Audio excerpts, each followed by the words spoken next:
Hey hello and welcome back everyone. स्वागत है आप सबका एक बार फिर से अमेजिंग शॉर्ट ट्रिक की सीरीज में। नीट और जे मींस एग्जाम के जो क्वेश्चंस हैं, उस सिमिलर टाइम के जो क्वेश्चंस आपके एग्जाम में आते हैं, उनकी अमेजिंग शॉर्ट ट्रिक आपको यहाँ पे सिखाई जाती है कंसेप्ट के साथ साथ। तो सबसे पहला तरीका हमारा क्या रहता है कि हम आपको कंसेप्ट भी उसमें सिखाते हैं कि क्या कंसेप्ट इसमें यूज हो रखा है। उसके बाद अपनी जो शॉर्ट ट्रिक है वहां पे हम डिस्कस करते हैं, उस न्यूमेरिकल प्रॉब्लम को सॉल्व करते हैं, जिससे आप डिफरेंशिएट इजीली कर सकते हो कि कौन सा बेस्ट है आपके लिए और क्या आपने सीखना है। मेरे ख्याल से दोनों सीखने चाहिए। और वहां पे उस पर्टिकुलर इंस्टेंट पे जब आप एग्जाम दे रहे होंगे, द फास्टेस्ट टेक्निक जिससे आप क्वेश्चन सॉल्व कर सकते हैं उसको आप अडॉप्ट करें, अपना टाइम बचाए, उसका अप्लाई करके आए और जल्दी से क्वेश्चन सॉल्व करके आए। यही हमारा मेन मोटो होने वाला है इस सीरीज के थ्रू कि मैक्सिमम बच्चों के जो फियर होता है फिजिक्स का उसको हम सॉर्ट आउट कर सके और उनको ऐसी टेक्निक दे सके जिससे अपने न्यूमेरिकल को बहुत इजीली सॉल्व कर सके और उनको विश्वास हो सके कि यार हाँ हम भी क्वेश्चन सॉल्व कर सकते हैं। ठीक है, सो आज फिर यार हम बात करेंगे ग्रेविटेशन के एक अमेजिंग टाइप के प्रॉब्लम की। बहुत बार आपने प्रैक्टिस भी करा होगा, इसमें कोई शक नहीं है, मैं मान के चल रहा हूं। राइट, सो क्वेश्चन क्या है जल्दी से पहले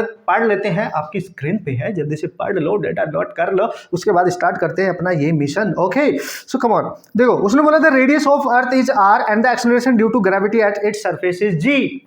अच्छा ठीक है, जैसे हमारी अर्थ है, इसकी जो रेडियस दे रखी है अर्थ की आर है, और अगर कोई बॉडी इसके अर्थ के सरफेस पे तो उस पर एक्ट करने वाला ग्रेविटी कितना है भाई, जी है, उस पर जो एक्ट कर रहा है। Acceleration due to gravity. If body of mass M is sent to a height of r/4 from the earth surface then the potential energy increases by. तो वो क्या कह रहा है, अभी ये जो बॉडी है जिसका मास स्मॉल एम है और ग्रेविटी जो अर्थ है उसका मास कैपिटल एम है, अगर हम इसको किसी हाइट तक लेके जाएं, अर्थ के सरफेस से यहां से उठा के यहां तक लेके गए, सपोज करो जिसका मास एम है, और कितनी हाइट तक लेके गए, r/4, यानी रेडियस ऑफ अर्थ की 1/4, क्योंकि अर्थ की जो रेडियस है वो r है और डिस्टेंस हम हमेशा सेंटर से लेते हैं, ध्यान रखना। तो बताओ इंक्रीज इन एनर्जी कितना होगा यहाँ पे, कितने जो एनर्जी होगी, the potential energy increases by, we have to calculate. तो यहाँ पे था तो कुछ एनर्जी होगी U1, यहाँ पे है तो कुछ एनर्जी होगी U2, ये आप सब जानते हो। तो दोस्तों आप जब एनर्जी की बात करते हो तो सेंटर से डिस्टेंस कितनी है, यहाँ पे रेडियस के इक्वल, तो mgh, h तो यहाँ पे है नहीं, तो यहाँ डिस्टेंस है ये, तो दिस इज r। सिमिलरली आप जब इस वाले पॉइंट P पर लेके गए तो यहाँ पे जो सेकंड एनर्जी होगी mg दिस प्लस दिस, यानी r, क्योंकि टोटल डिस्टेंस तो r से सेंटर से ले लिया, तो ये r हो गया, ये h हो गया, तो this is r plus mgh, this is h plus r। इस तरीके से आप इसका यूज करने वाले। But most important point is that कि यहां पे जो आप एनर्जी ले रहे हैं, ये वाला जो फॉर्मूला आप यूज कर रहे हैं यहाँ पे यूज नहीं होगा।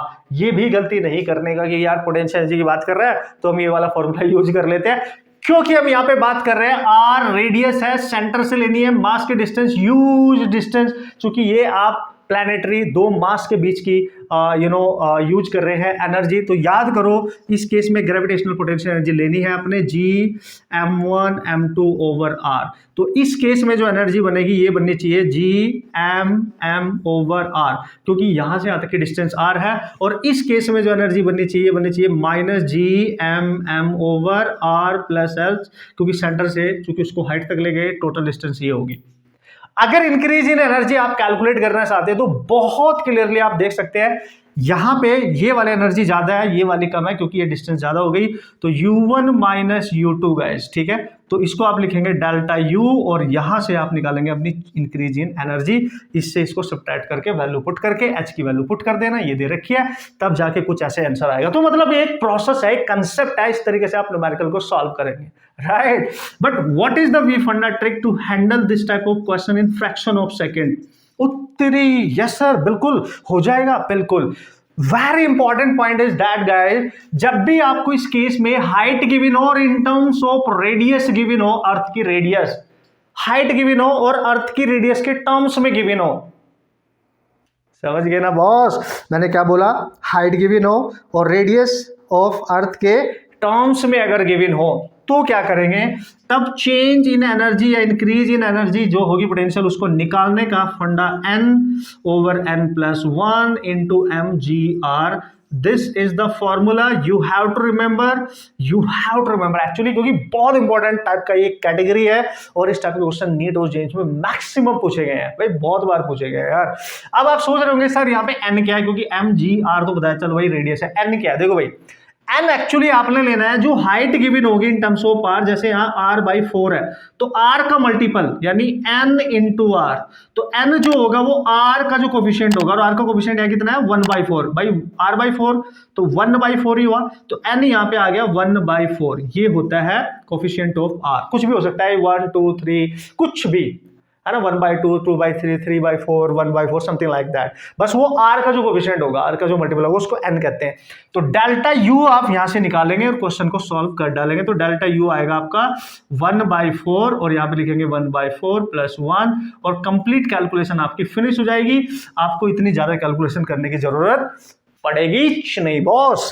तो यहां से एलसीएम ले लो इसका, तो this is 1/4, this is 5/4 and this is mgr, देख सकते हो 4 कैंसिल, तो आंसर आ गया mgr/5। This is your answer, फटाक से, डोंट वरी अबाउट दैट, फटाक से हो जाएगा, ठीक है। तो 1 नंबर ये कंसेप्ट है और इस तरीके से आप इस कंसेप्ट को सॉल्व कर सकते हो। क्वेश्चन बहुत बेहतरीन माना जाता है क्योंकि आप जाके देखेंगे बहुत बार इस कैटेगरी का क्वेश्चन आपके एग्जाम में ऑलरेडी पूछा जा चुका है और इस तरीके से आप सॉल्व करेंगे। कंसेप्ट भी मैंने आपको बता दिया है और V-फंडेड ट्रिक भी मैंने आपको बता दिया किस तरीके से आप हैंडल कर सकते हैं, समझ गए। सपोज करो यहाँ पे जो हाइट गिवन होती है वो ऐसे होती है r, या फिर हाइट गिवन होती है 2r, या फिर हाइट गिवन होती है 3r, या फिर हाइट गिवन होती है r/2, या फिर हाइट गिवन होती है r/3, कुछ भी जो r का कोफिशिएंट हो, जैसे यहाँ 1 है, यहाँ 2 है, यहाँ 3 है, या 1/2 है, या 1/3 है, तो बस वो n यहाँ पुट करना है और उड़ा देना है, ठीक है। तो ये है अमेजिंग क्वेश्चन। तो दोस्तों हमारा जो मेन टारगेट है कि किसी भी क्वेश्चन को, जो मोस्ट इंपोर्टेंट कैटेगरी के क्वेश्चन है जो नीट और जेईई में आते हैं, उनको हम फ्रैक्शन ऑफ सेकंड में सॉल्व कर सके।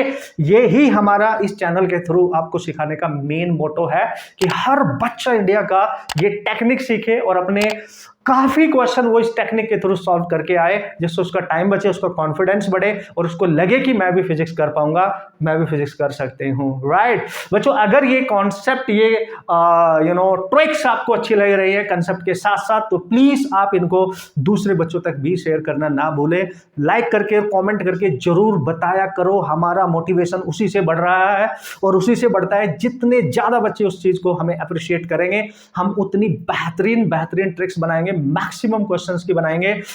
एक समय ऐसा आएगा जब मैक्सिमम क्वेश्चन की ट्रिक आपके पास होगी और सिमिलर टाइप के क्वेश्चन जो एग्जाम में आते हैं, ये भी मैं मेन फोकस इसको रखता हूं, जो एग्जाम में आते हैं, है ना, वो आपके लिए ऐसे नहीं होंगे कि ऐ मैं कुछ भी बना दिया, नहीं, most important type of category के क्वेश्चंस है। तो यार आपकी तरफ से हमें जो एप्रिसिएशन चाहिए, हमें जो रिवॉर्ड चाहिए एक तरीके से, वो है आपकी sharing of this lecture video, this concept. अगर हम दूसरों की हेल्प कर सके तो आपके ही थ्रू करेंगे, आप ही उसको आगे फॉरवर्ड करेंगे, आगे लोगों तक पहुंचाएंगे, ठीक है बच्चों। सो लॉट ऑफ क्वेश्चंस हम सॉल्व करेंगे और आपकी हेल्प करेंगे बहुत अमेजिंग तरीके से। बस इतना मेरे को चाहिए कि कुछ भी आपको लगता है, किसी भी तरीके का सजेशन, वो कमेंट करके, इस वीडियो में ही कमेंट करके आप हमें बताया करो, बता दिया करो और उस चीज पे हम फोकस करेंगे, फिर उसको फॉलो करेंगे, फिर आगे हम इंप्रूव करने की कोशिश करेंगे। और नई चीज आपको मैं क्या देना, आप में से क्या चाहते हैं, उसके लिए भी आप कमेंट करके बता सकते हैं, ओके गाइज। और हाँ, हमारी जो बुक है, जो शॉर्ट ट्रिक बेस्ड बुक हमने बना दी है, जिसमें नंबर ऑफ क्वेश्चंस हमने सेलेक्ट किया और उनके शॉर्ट ट्रिक के थ्रू हमने उनको सॉल्व किया। अगर वो पूरा खजाना आप अपने साथ रखना चाहते हो तो you can order this book as well,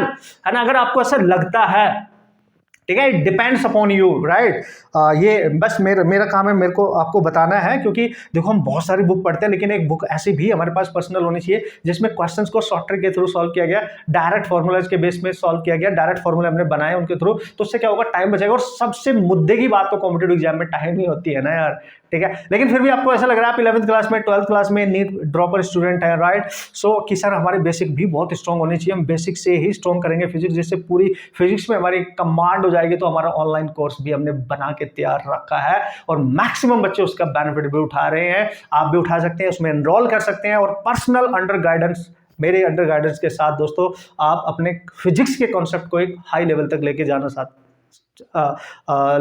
सकते हैं। और ये बुक और ये कोर्स अगर कंबाइंडली आप यूज करोगे ना भाई, आप, मैं बोल रहा हूं आपको, अलग ही ट्रैक पे आप जाने वाले हैं फिजिक्स की दुनिया में, कॉम्पिटिटिव, खासकर नीट और जेईई एंट्रेंस एग्जाम के लिए जो कंटेंट ये हमने तैयार किया आप सब बच्चों के लिए। ओके गाइस, उम्मीद करता हूं आप मेहनत करते रहेंगे और प्रैक्टिस करते रहेंगे। कोई डाउट आएगा, विदाउट एनी हेजिटेशन आप मेरे से पूछ सकते हो, मैं उसमें आपकी हेल्प करूंगा 101%। Okay, and all the best.